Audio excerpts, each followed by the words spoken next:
ಬಂದು 1.5 ತಿಂಗಳಾಗ್ತಾ ಬಂತು. Last October 14th report ಆದ. ಅವಾಗಿಂದಲೂ ನಾವು ಫಾರೆಸ್ಟ್ ಕಟ್ಟುನಿಟ್ಟಿಗೆ ಕ್ರಮಗಳನ್ನು ತಗೊಂಡು ಇಲ್ಲಿ ಯಾವುದೇ ಒಂದು ಒಳ್ಳೆಯ ಅಡ್ಮಿನಿಸ್ಟ್ರೇಷನ್ ಕೊಡಲಿಕ್ಕೆ ನೋಡ್ತಾ ಇದ್ದೀವಿ. ಸೊ ಅದರ ಒಂದು ಇಲ್ಲಿ ಬಂದಾಗಿಂದ ನಾನು 9 FIRಗೆ ಹಾಕಿದ್ದೀನಿ.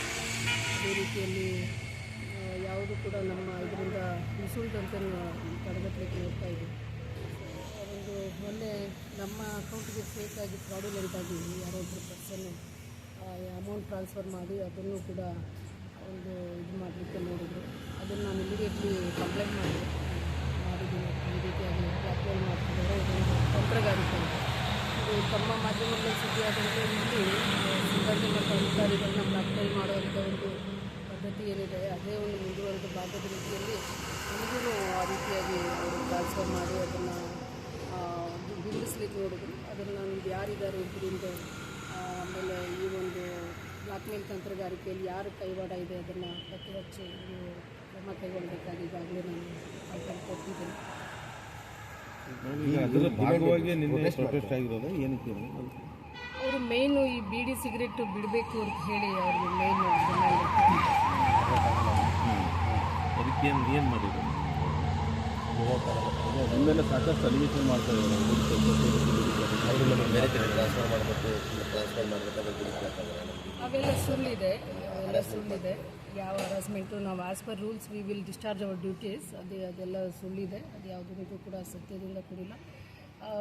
ಮೇಯ್ನಾಗಿ ಈ ರೀತಿಯಾಗಿ ನಾವು ಯಾವಾಗ ಸ್ಟ್ರಿಕ್ಟಾಗಿ ಅಡ್ಮಿನಿಸ್ಟ್ರೇಟ್ ಮಾಡಲಿಕ್ಕೆ ನೋಡ್ತೀವೋ ಇದನ್ನು ತಂತ್ರಗಾರಿಕೆ ಮಾಡಲಿಕ್ಕೆ ನೋಡ್ತಿರ್ತಾರೆ. ಇದೇ ಬ್ಲ್ಯಾಕ್ ಮೇಲ್ನ ಪತ್ತೆ ಹಚ್ಚಿ ಯಾರಿದ್ದಾರೆ ಇದರಿಂದ ಯಾರು ಶಾಮೀಲಾಗಿದ್ದಾರೆ ಅನ್ನೋದನ್ನು ಅಂಥವ್ರನ್ನ ಏನಾದರೂ ಇಲ್ಲಿಂದ ಬೇರೆಡೆ ಶಿಫ್ಟ್ ಮಾಡೋಕ್ಕೆ ಏನಾದರೂ ಹಿಂದೆ ಇನ್ನೂ ಜಿಲ್ಪಿಕರ್ಸ್ ಹಲವು ಜನ ಇತ್ತು. ಯಾವಾಗ ಶಿಫ್ಟ್ ಆಗುತ್ತೆ ಅದು ಪ್ರೊಸೀಜರ್ಸ್ ನಡೀತಾ ಇದೆ. ನಮ್ಮ ಪ್ರಧಾನ ಕಚೇರಿಯಲ್ಲಿ ಪ್ರೊಸೀಜರ್ಸ್ ಆಗಬೇಕಾಗ್ತದೆ.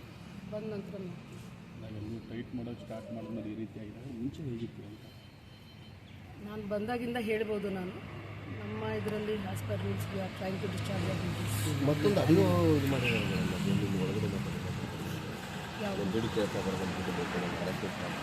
ಆ ರೀತಿ ಸನ್ನಿವೇಶಗಳೇ ಇಲ್ಲ ರೀ. ಯಾರನ್ನೂ ಕೂಡ ನಾವು ಕೇಳಿ ಅವ್ರನ್ನ ಹರಾಸ್ಮೆಂಟ್ ಮಾಡೋ ಅವಶ್ಯಕತೆನೇ ಇಲ್ಲ. ಅದು ನಾನು ಮಾಡೋದೂ ಇಲ್ಲ, ನಾನು ಮಾಡೂ ಇಲ್ಲ. ಹಾಂ, ಇನ್ಫ್ಯಾಕ್ಟು ಬ್ಲ್ಯಾಕ್ ಮೇಲ್ ಮಾಡ್ತಿದ್ದಾನೆ ಅಂತ ನನಗೆ ಕಾಲ್ ಮಾಡಿದರು. ಅದು ಯಾಕೆ ಏನಂತ ಮೇಡಮ್ ಏನಂತ ನಮ್ಮ ಗೌರ್ಮೆಂಟ್ ಕಾರ್ ಏನಿದೆಯಲ್ಲ ಅದನ್ನು ಬ್ಲಾಸ್ಟ್ ಮಾಡ್ತೀವಿ ಅಂತ ಹೇಳಿಬಿಟ್ಟು ಒಂದು ಸುದ್ದಿ ಇದೆ ಅಂತ ಹೇಳ್ತಾರೆ. ಮಾರ್ನಿಂಗ್ ಕೂಡ ಇದಕ್ಕೆ ನಾವು ಏನು ಮಾಡ್ಬೋದು ಅಂತ ಹುಬ್ಬಳ್ಳಿಯಿಂದ ಒಂದು ಪರ್ಸನ್ನು ನನಗೆ ಕಾಲ್ ಮಾಡಿದ್ರು. ನನ್ನ ನಂಬರ್ಗೆ.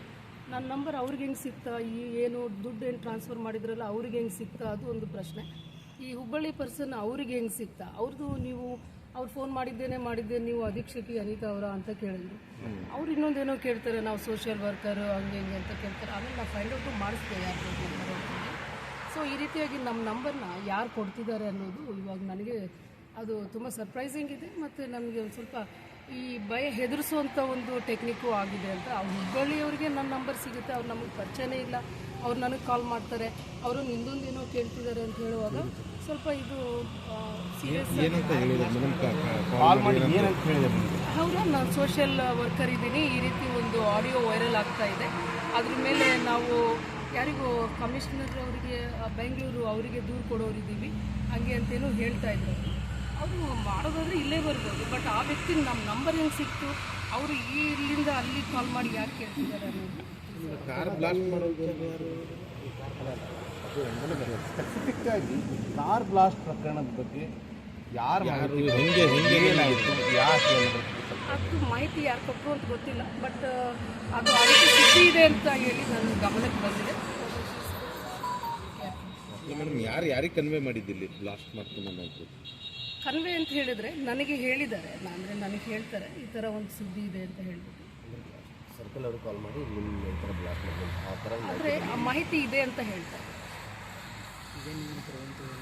ಅದ್ರ ಬಗ್ಗೆ ಏನು ಕಂಪ್ಲೇಂಟ್ ಮಾಡಿದ್ರಿ? ಪ್ರಿವೆಂಟಿವ್ ಅದು ಕಂಪ್ಲೇಂಟ್ ಮಾಡಲಿಕ್ಕೆ ನನಗೆ ಇನ್ನೂ ಯಾವುದು ಕೂಡ ನನ್ನ ಮೊಬೈಲ್ ನಂಬರ್ಗೆ ಕರೆ ಮಾಡಿದ್ದಾಗಲಿ ಆ ಥರದ್ದು ಯಾವುದೂ ಇಲ್ಲ. ಆ ಥರ ಬಂದರೆ ನಾನು ಕಂಪ್ಲೇಂಟ್ ಮಾಡ್ತೀನಿ ಕೂಡ. ಅದರಲ್ಲೂ ಸೊ ಇದೊಂದು ಇನ್ಫಾರ್ಮೇಷನ್ ಇರೋದ್ರಿಂದ we will be little cautious. ನಮ್ಮ ವೆಹಿಕಲ್ನ ಇಲ್ಲೇ ನಮ್ಮ CC ಕ್ಯಾಮರಾ ಇದೆ, ಇಲ್ಲೇ ಹಾಕ್ಕೊಳ್ಳೋದಾಗಲಿ we will take precautions at my level.